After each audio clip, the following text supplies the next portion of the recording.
Hello भैया सब। नमस्ते नमस्कार।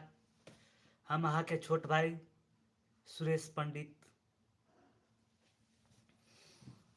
तऽ केना है यहाँ सबके हाल समाचार?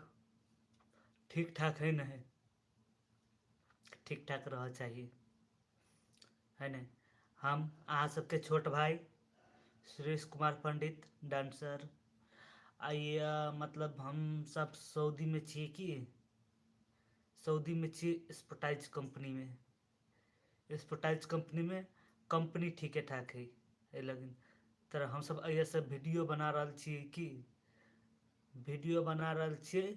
अहाँ सब एक बाजी हमरा के साथ दिए के मौका देबै, प्लीज भैया सब।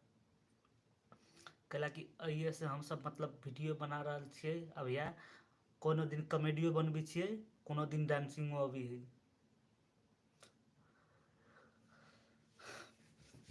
मतलब अब यह है ना, व्यूज नहीं जाए के कारण से है ना, मतलब हमारे साथी सब है ना रुक गए है।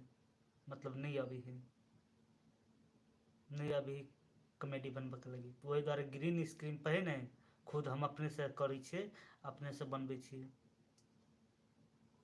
एक बाजी है ना, साथ दे देबै प्लीज भैया सब, एक बाजी साथ दे देबै।